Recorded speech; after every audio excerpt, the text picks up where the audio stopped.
So mga kapatid, balik tayo. Sabi ron, Mark 8:36-37, "For what shall it profit a man, if he shall gain the whole world, and lose his own soul? Or what shall a man give in exchange for his soul?" Amen.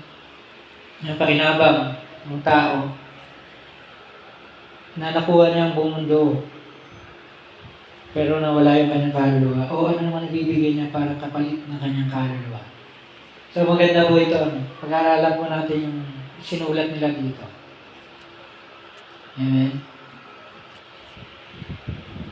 Kasi mga kapatid, isang araw, meron pong kilala na pangyayari. Ito yung panahon din ni Jesus, panahon din ng mga alagad ni Jesus. Ito po yung mga nanakop. Ang mga nanakop po ay Roman Empire, panahon ni Jesus. Siguro sumunod doon ay Greece, si Alexander the Great. Sa Alexander the Great, siguro 36 years old lang, mamamatay na siya. Siguro niya yung sakit niya, sabi niya,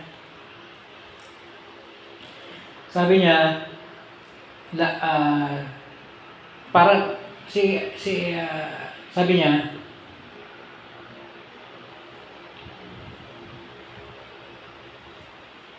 lahat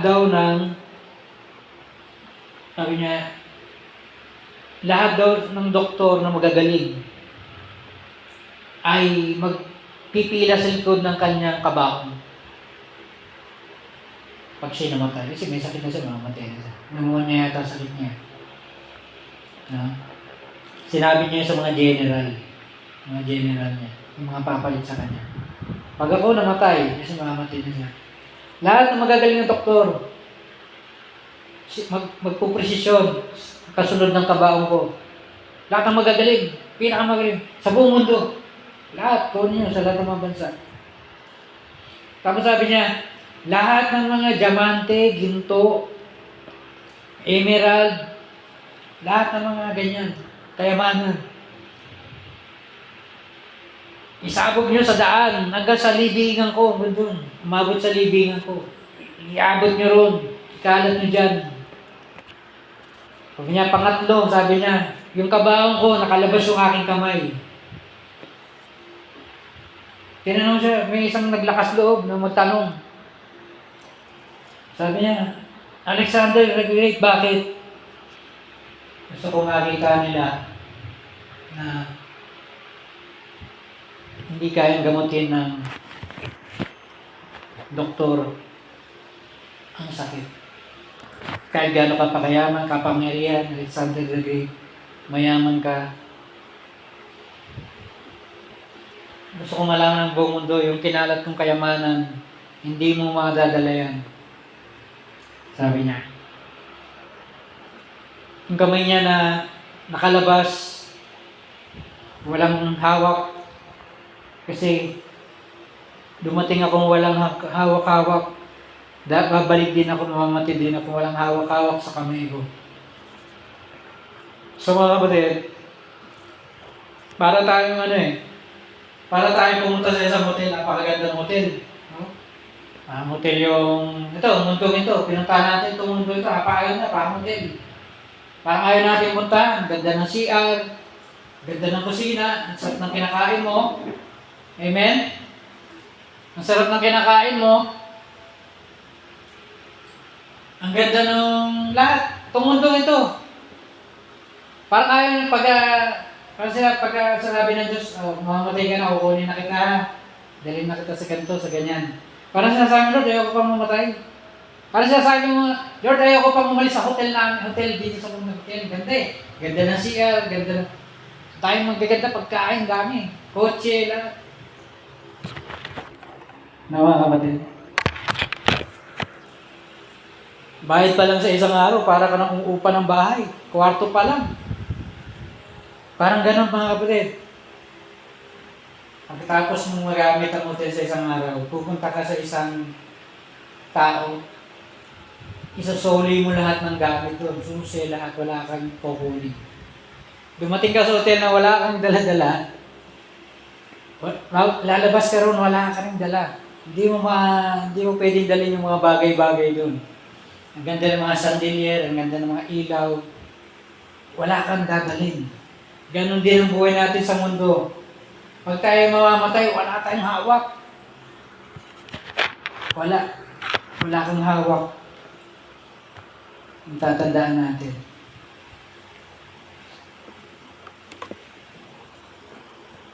Kaya nga mga kapatid, yung mga hari sa Bible na nabubuhay ng 40 years, sila ay binigyan ng Diyos. Ang 40 years na paghahari, sila yung mga hari na karaniwan sa kanilang matutuwid. Karaniwan ng mga hindi matuwid na hari,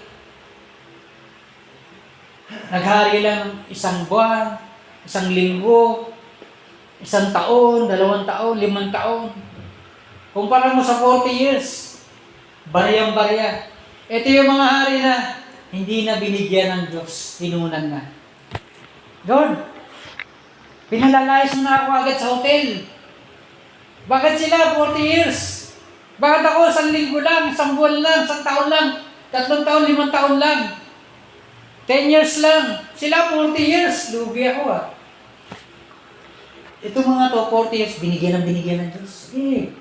Habang ang iba, anak, yung iba 1 linggo lang, 1 buwan lang sa hotel. 1 taon lang, 5 taon lang. Sabi ng mga kukunti ang taon sa paghahari, Lord, lugi. Si Saul, si Abraham, si David, si Solomon, tingko 40 years. May mga ibang hari pa, 40 years. Tapos ako ganito lang kakaunti, lugi. Hindi mo ako binibigyan. Kinukunan mo ako. Si Saul, si David, si Solomon, binigyan. 40 years Bigyan mo, 40 years ka sa hotel. Mga kapatid, hari sila. Ang ganda ng buhay nila, hari sila. Mga kapatid, pag nasa kalooban ka pa ng Diyos, maganda, bibigyan ka pa ng bibigyan ng Diyos. Amen? Yung hindi mo maranasan na kinukunan ka ng Diyos, binibigyan ka pa ng binibigyan. 1 year pa. 1 year pa, 5 years pa, 10 years pa, 20 years pa, 30 years pa. Samantalang ng iba, hindi naranasan yun. Sabi na lugi. Kinunan ako ng Diyos, ako binigyan. Inawat. Pinaalis na ako sa hotel. Ganda ng buhay dito Amen? Hindi man nila ito nadala sa kabilang buhay. Ang haba naman ng buhay nila dito. Amen? Hindi man nila nadala yon. Nadala naman yun ng anak nila. Yung pumalit sa kanila. Si David, 18 anak nila, ako niya naging hari. Si Saul, dahil matigas ang ulo, di nasunod. Siya lang, 40 years siya lang. Walang anak na sunod. So, marami siyang kamag-anak magagalit sa kanya. Ano ba itong si Saul? Pinagdamot yung kanyang magandang buhay. Hindi naranasan ng anak niya, ng disciple niya. Si David, naranasan ng anak niya, naranasan ng disciple niya. Noon, hindi ka lang may anak, mayroon ka rin disciple. Sa New Testament, nung binanggit yung igalang mo ang iyong ama at ina, sumunod ng mga verse patungkol sa mga nangangaral.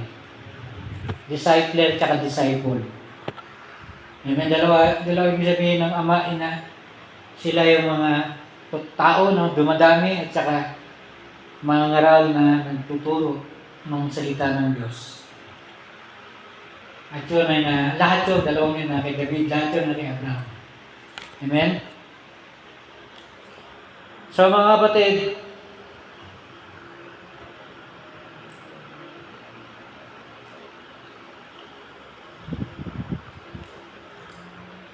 dumating si Alexander the Great sa kanyang dead end.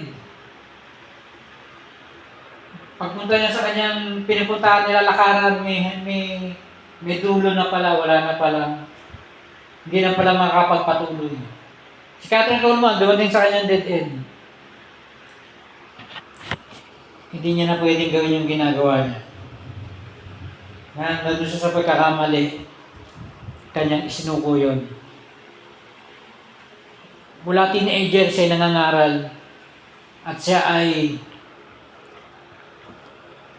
yun. So, nung siya ay nagkamali, siguro mga 40 years old na siya, no? O 30. So, sinuko na yung pagkakamali niya, patuloy siya. At naging maganda yung kanyang ministry.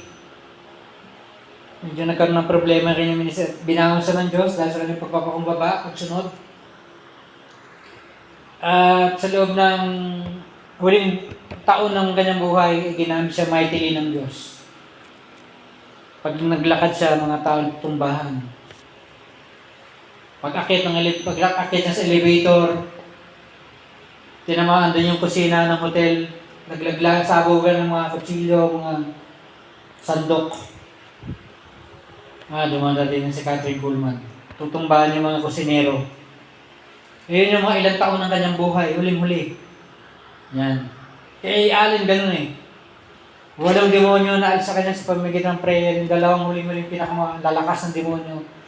Nung yun na natanggal, grabe yung mga miracles na nakikita sa ministry niya. Amen? So mga kapatid, yun eh. Dumarating sa dead end na hindi ka na pwede makapagpatuloy.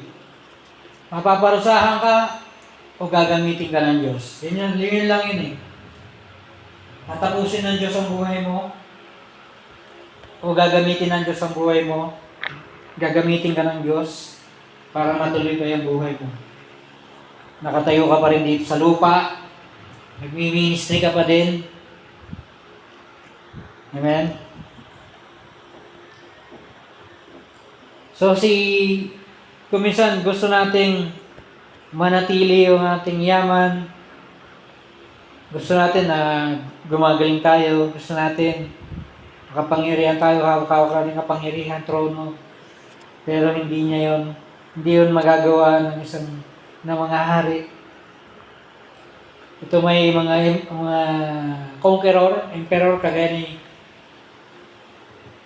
Alexander the Great, kagaya ng mga hari, nila David.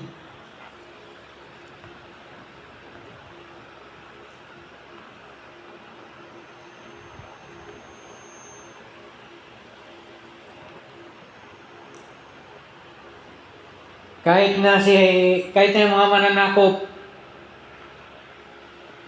sila ay aalis sa mundong ito, wala silang dala-dala.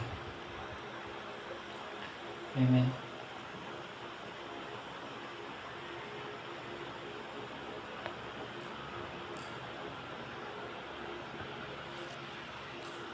Sabi sa Ecclesiastes 8:8, chapter 8, verse 8, walang tao na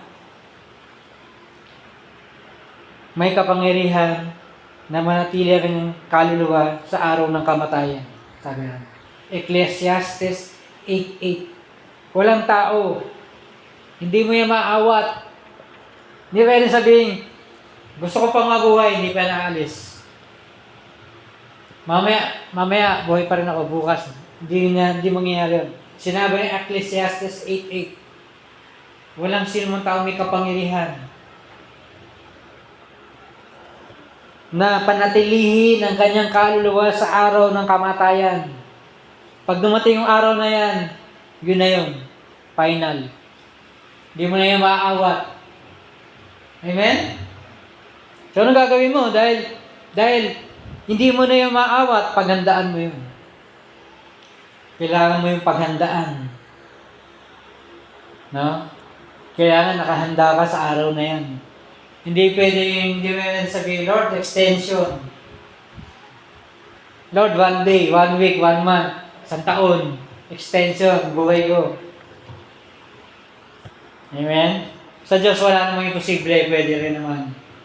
Pero sinabi nga, hindi yan sarili mo. Diyos pa rin yun. Sa Diyos, walang imposible, sa gagawa nung pwede. Nabuhay pa tayo para pagdating ng araw na yun, bigyan ka ng pabor. O anak, binigyan mo ako ng pabor, gagawin ko yung sinabi mo. Paano kung hindi mo yun napagandaan?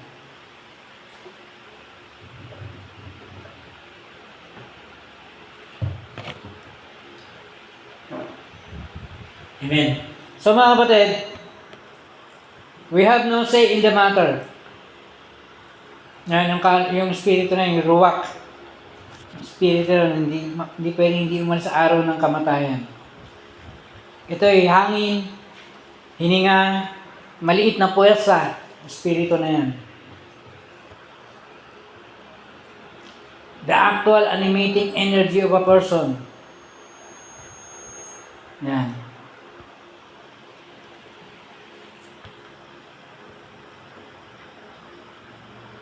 Yan mga kapatid, ngayon, ang daming mga dinidiscover ngayon, panlaban daw sa cancer, mga apps, applications sa relo, cellphone, ganyan, para mabantayan yung kalusugan.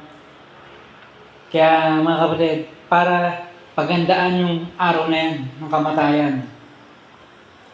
No? Kahit anong dami, kahit anong kapangyarihan, nasahog niya yung mga buong mundo, pero hindi niya madagdagan yung buhay niya. No? Ang ganda ng buhay sa mundo, parang ayaw nating umalis dito. Nagagawa mo yung gusto mo. Pero ayaw mo maranasan yung araw na yan, kamatayan na ikaw na yung wala ka nang magagawa, Diyos na lang. Nakatulang ka ng Diyos, o anak, dito ka. Wala ka nang magawa.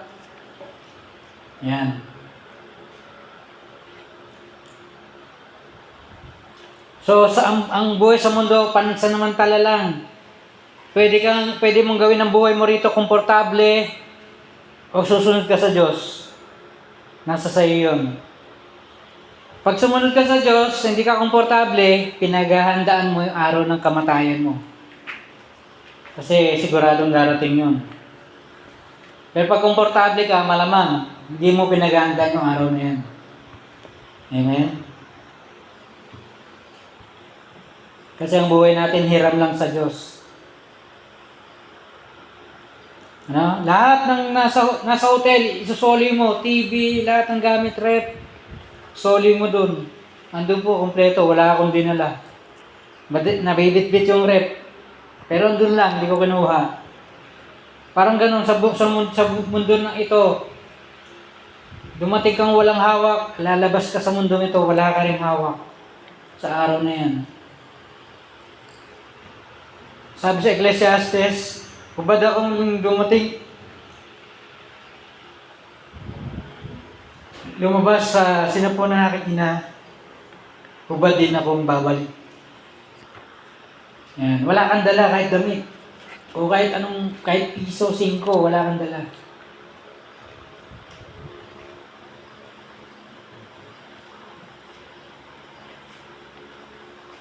Sabi ron, anong pakinabang ng taong nakuha niya ang buong mundo at nawala niya ang kanyang kaluluwa?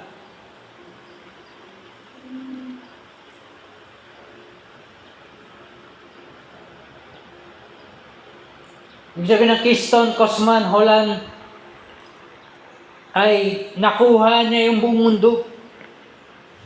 Acquiring the entire world system, the complete earthly order, lahat, buong mundo, lahat na yan. Kagaya ni Alexander the Great, nasakop niya yung buong mundo. Pero tingnan mo, dumating siya sa dead end niya. O, labas, magpipila, maglalakad yung mga magagaling na doktor, ha. Pagkatapos ng aking susunod sa aking kabaong, lahat ng kayamanan ikakalat sa daan hanggang sa libingan ko. Yung kamay ko sa kabaong nakalabas, 2 kamay. Dumating siya sa dead end niya na ganun. Nakuha niya ang buong mundo.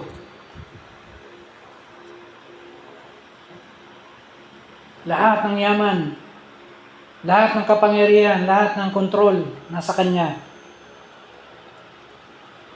Pero nawala niya yung kanyang kaluluwa. Yung kanyang psyche, kaluluwa. Ibig sabihin ng psyche, buhay niya, eternal self.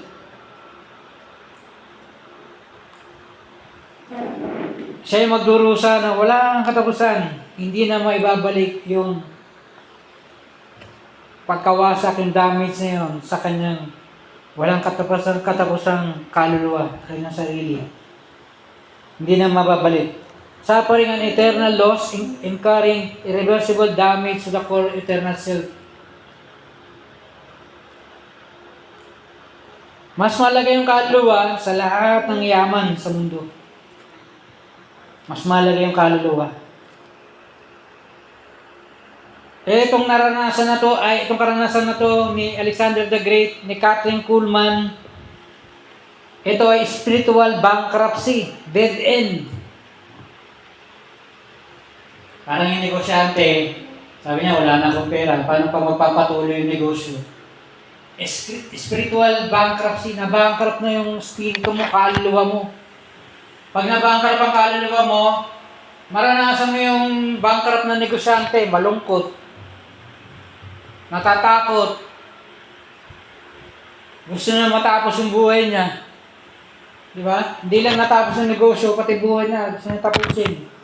Parang napapahiya siya, may kahihiyan. Amen? So mga kapatid, hindi niya yung pinalano, pero yung dumarating sa spiritual bankruptcy. Pag ikaw nababankrupt, nakarating ka sa dead end.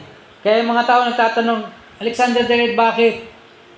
Kasi ganito Gusto kong makita ng buong mundo, lahat ng tao. Wala, hindi kayang pagalingin ng mga doktor. Mamatay ako. Kasi yung yaman na yan, wala. Alam nyo, nung pandemic sa Europe, ikinalat yung pera. Makakita nyo sa post. Yung mga tao namatay, dami. Tapos, hindi nila mapagamot. Ang dami lang pera. Mga puti, daming pera niyan. Hindi naman kagaya natin yan. Ganun nga lang, dahil wala nang magawa yung pera, tinapon na lang. Kagalit Sa galit nila sa pera, tinapon nila. Wala kang silbi. Wala kang gamit. Tatay ko namatay. Nanay ko namatay. Asawa ko namatay. Mister ko namatay. Misis ko. Kamag-anak ko namatay. Tinapon yung pera. Ganyan ang nangyari kay Alexander the Great. Itinapon ng pera nung siya'y namatay. Bakit pinapatapon ni Alexander the Great? Kanya yun wala naman nagawa sa akin yan Tapon na yun. Hindi ko rin naman yan madadala Tapon na yan. Wala nagawang tulong sa akin yan. Tapon na yan. Spiritual bankruptcy. Pag na-bankrupt ka, ganyan. Pati physical mo, pati pera mo, tapon na. Yan, pag nababankrupt ang mga pandemic, nabankrupt sila, spiritual nila, ang pera nila na hindi sila mapagaling, tinatapon nila, ikinalat sa ang daming pera, ang daming euro. Amen? Ganyan pagka spiritual bankruptcy. Na-bankrupt yung kaluluwa mo, nasa dead end ka. Parang si Alexander Great, parang si Kathryn Kuhlman. Nag-asawa si Kathryn Kuhlman, hindi naman pwede. Sinuko niya asawa niya. Ganyan, pag spiritual bankruptcy, ano mang bagay na nasa iyo, iniwasan na, ayaw mo na. Pera, ayaw mo na. Wala namang magagawa sa akin, mamatay din naman ako, wala rin naman nagawa sa akin yan. Kalat na yan, hanggang doon sa libingan ko. Amen? Parang parang sumakay ka ng siso, umangat ka sa pera, nasahog mo yung buong mundo, nakontrol mo yung buong mundo, yung spiritual mo bumagsak. Pero alam niyo, pagka nakuha natin ng Espiritu ng Diyos, sabay yun. O susunod yun. Susunod yung mga ganyang bagay, susunod. Pag umangat ang Espiritu mo, susunod yung mga pangangailangan mo, susundan ka, buling ka. Tinatanggihan. Gusto ko, hindi bankrupt yung mga kaluluwa, tanggihan ba yan? Sabi ni General Naaman, pinagaling mo yung ketong ko, Elisha, ito, mga damit, mga ganyan. Kayamanan, tinanggihan ni Elisha. Tinatanggihan, inaabot siya ng blessing. Tinatanggihan niya. Ayokong mabankrupt ang kaluluwa ko. Eh si Gehazi, kinuha. O sabi po ng aking boss, kinukuha na raw niya yan. Sabi ni Elisha sa kanya, yung ketong ninaaman, pupunta sa iyo at sa iyong mga anak, sa iyong mga apo, sa lahat ng iyong lahi. Biro mo, bankrupt siya, na-bankrupt, pati yung pati kanyang lahi na bankrupt. Dami-damay na. Naipamana niya yung bankruptcy sa kanyang lahi. Ang ganda na hindi bankrupt ang ka-espiritu mo. May pamamana mo yung kasaganaan sa iyong lahi. Pag nabankrupt ang kaluluwa mo, espiritu mo, may pamamana mo yan sa lahi mo, kalahi-lahian mo. Amen? Baka mamaya sinasabi natin ito para sa anak ko, para sa apo ko. Ayun, natuluyan na. Kasi pangmanahan na ng bankruptcy. Kaya itong kay Elisha, kay Gehazi, hanggang sa kapwa-apuhan niya, lahat ng lahi niya. Sabi niya, itong kukunin niya kay General Naaman para sa kanya, sa kanyang anak, para sa kanyang apo. O bigay, yan, yung ketong sa kanila na. Ganyan, pagka meron po tayong bankruptcy. Para tayong sumakay sa siso, umangat yung financial mo, bagsak naman yung kaluluwa mo, espiritu mo. Sabi ron, ang ibig sabihin po ng anong ipapalit mo, ang salitang yon ay, yung ipapalit ay antaligma. Ano ipapalit mo sa kaluluwa mo? Anong antaligma mo sa kaluluwa mo? Ibig sabihin nito ay pagtubos, pantubos mo, anong pantutubos mo? Ransom. Pag may nakidnap, kapalit ng nawala sa'yo. Anong ipapalit mo? Anong ipananapat mo dyan para hindi mawala yung kaluluwa mo? O yan ay kinidnap. Hinuli na, kinuha na. Anong pamamalit mo dyan? Anong ransom mo dyan? Sabi ng mga kidnapper, 10 million. Sabi ng iba, 20 million, 30 million. 1 million lang, mahirap na. Paano yun? Paano mo babayaran pabalik ang kaluluwa mo na nawala? Amen? Kahit magkano pa, kaya nga napakamahal ang kaluluwa. Walang kayang makabayad niyan. Hindi kaya ng pera sa mundo. Diyos na nagsabi, hindi talaga kaya. Ang tao ay minsan lang mamamatay at pagkatapos ito ay paghuhukom. Wala na. So mahirap na makabalik kasi nahatulan na.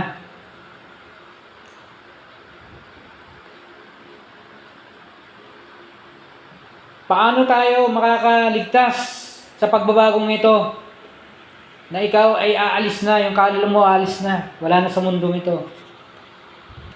Ang tanging pangtubos lang, hindi po pera o yaman, dugo ni Jesus, sakripisyo. Amen? Tayo tinubos, elutronte.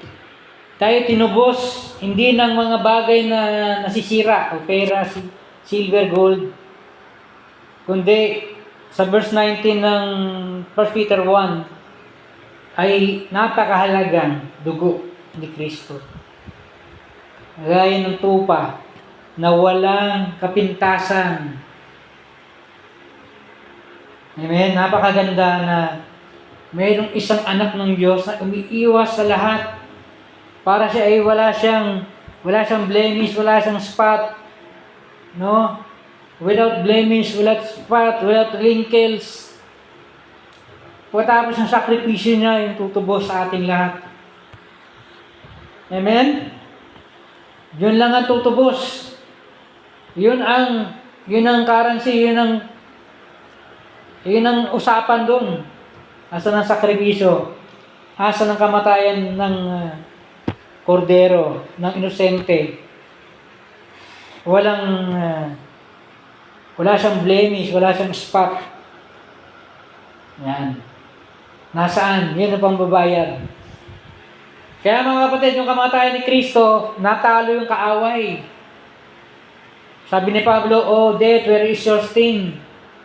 Kamatayan, nasa na yung kamandag? Nasa na yung kagat-kagat? Ano nangyari? Wala na. Parang kinagat ng ahas, hindi tumalab, hindi nakamatay. Kasi si Kristo parang tupa, inosente, without blemish, without spot, without wrinkles. Siya'y namatay, siya'y tinambayad niya yung dugo niya, kamatayan niya. Kagaya ng kamatayan ni Samson. Sabi ni Samson, "Panginoon, lahat ng kaaway na to na nandito, mamamatay." Nung namatay si Samson, binigyan ng Diyos si Samson ng kalakasan pa para sirain yung dalawang poste. Yung templo yun ay parang bilog. At lahat ng kalaban doon sa loob namatay, kasama ni Samson. Amen? Para matalo lahat ng kaaway. Yung pagiging inosente,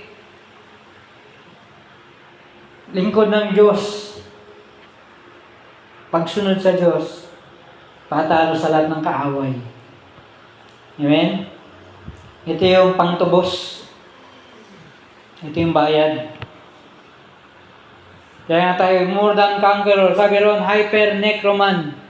Tayo higit pa sa mananakop. Ibig sabihin ng hyper necroman, higit pa, lampas pa. Ito yung mananakop, lampas pa, mas mataas pa. Sobra pa. Ano sabi dun eh? Sobra pa kayo. Beyond, above, or over the conqueror. Yan. Mas sobra pa kayo sa conqueror. Hyper necroman. Ibig sabihin, hyper conquering. Sobra pa kayong manakop. Pati espiritu, sakop nyo na. Hindi lang mga lugar. Magiging Kristiyano yung mga bansa. Pati mga espiritu doon, talo nyo. Mga karamdaman doon, mga kamatayan doon. Talo nyo. Amen? Parang liwanag, hindi kayang talunin ng dilim. Pumunta ka man sa lahat ng mga bansa, hindi ka tatalunin yan, tatalunin mo sila. Amen? Hindi ka matatakot. Higit ka pa sa mananakop. Higit ka pa sa mga tao dyan, sa mga bansang yan. Mapupuntahan mo yan, matatalo mo yan. Pag nasa yung liwanag, nasa yung Espiritu ng Diyos. Amen? Yan sila Alexander the Great, normal conqueror lang yan. Pero mga Kristiyano, more than conqueror. Higit pa. Amen? Yung mga pangailangan nila, hahabulin sila. Tinatanggihan nila yan. Pero hahabulin sila ng pangailangan nila. Ito, tugunan mo yung pangailangan, hinahabol sila. Tanggin na sila, tanggi. Ayoko. Ayoko mabankrupt yung espiritu ko, yung kaluluwa ko. Pero hinahabol sila ng mga pagpapala. O, para sa pangailangan mo, para may pagkain ka, mayroon kang damit.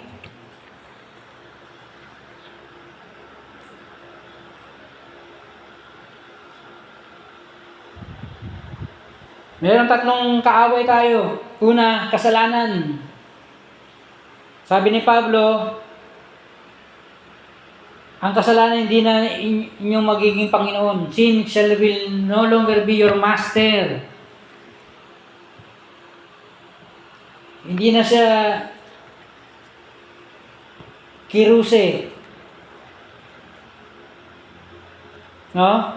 Hindi na Hindi na siya Panginoon nyo. Alam mo,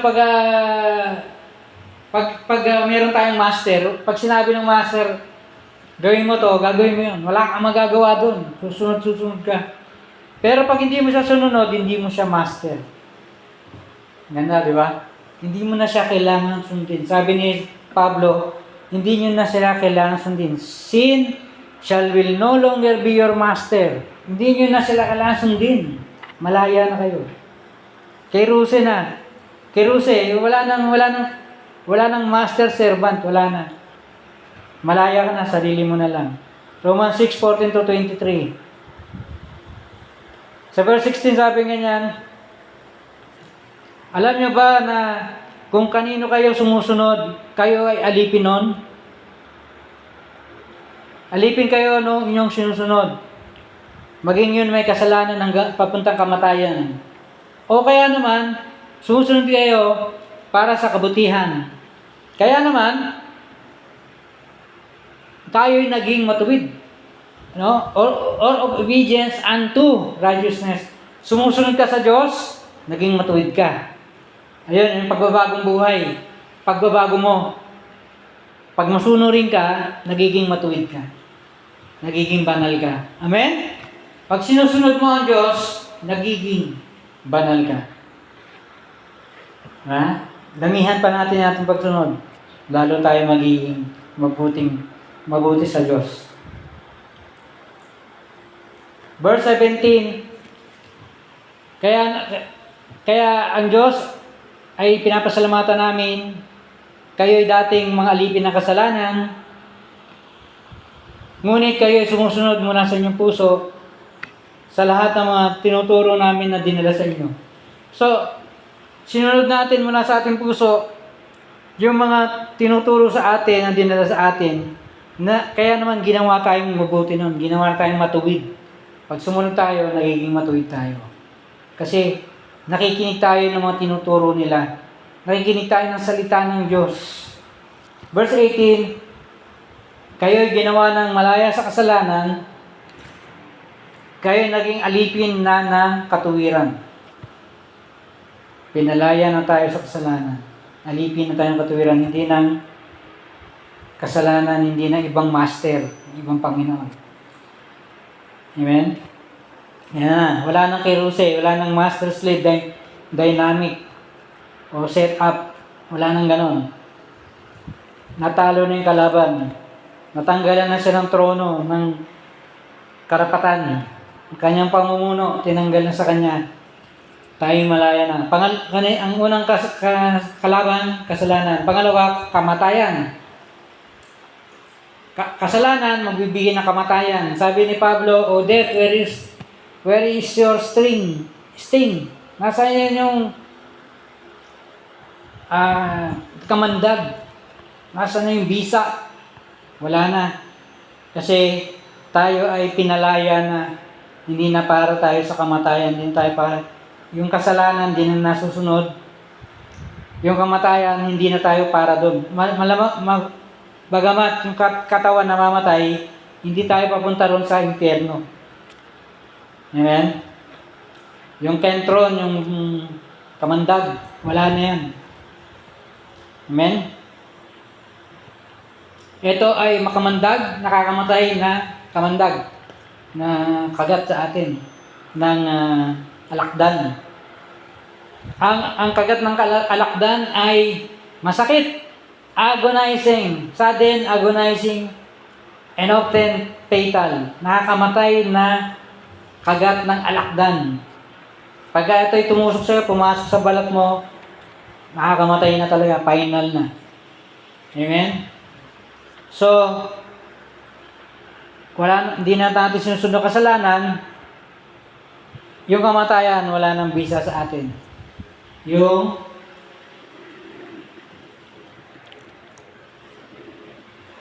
kamatayan, yung impyerno. Amen? Nawala na yung lason, pamandag.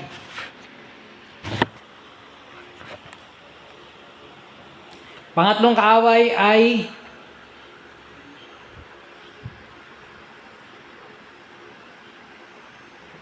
mga spirito.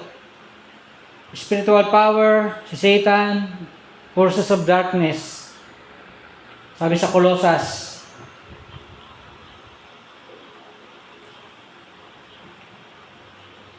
Yan. Sabi ron na hindi naglalaban sa dugot laman, kundi sa mga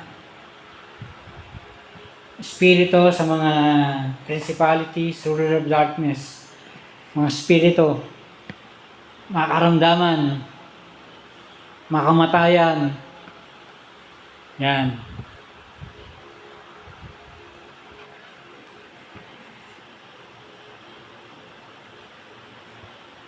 So mga kapatid, sa panahon ng Roma, pag nilagay ka sa krus, ito'y pinakita yung sobrang talong-talo ka. Ultimate physical defeat. At sobrang pamamahiya. Yan yung nangyari yan ang krus sa mga Romano.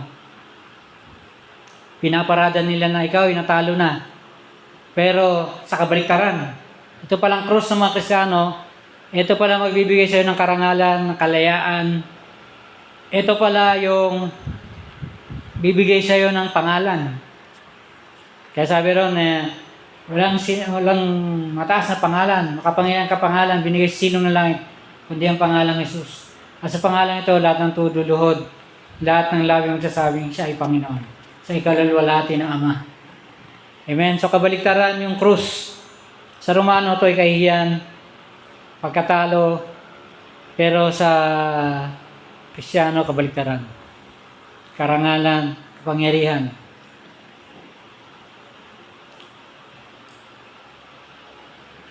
Ang kaligtasan ay bibigyan ka ng magandang pakiramdam sa iyong pagkamatay. No? Pag ikaw dumating araw na kukunin ka na ng Diyos, maganda yung pakiramdam mo. Kasi ligtas ka na kasama yung Espiritu Santo. Tatak ng kaligtasan. Ang bagay na yun lang madadala mo sa kabilang buhay. Kasama mo ang Espiritu ng Diyos dito, kasama mo ang alis, kasama mo sa kabilang buhay. Amen.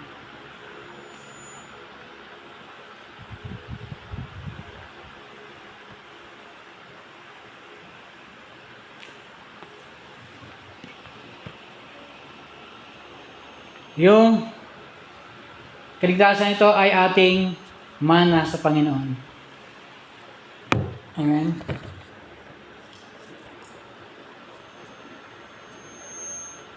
Sabi ron, anong pakinabang ng tao kung siya nakuha niya yung lahat ng yaman sa mundo? Ibig sabihin nun, anong benefit, anong advantage kung makuha mo yan? Ibig sabihin, walang benefit, walang benepisyo, walang advantage. Kahit makuha mo lahat yan. Lahat nawawala. Fame evaporates.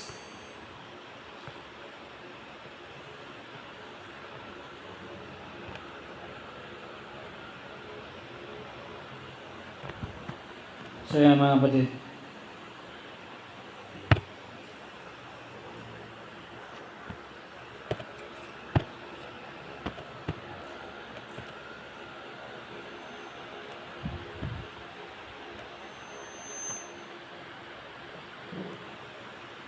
So mga kapatid,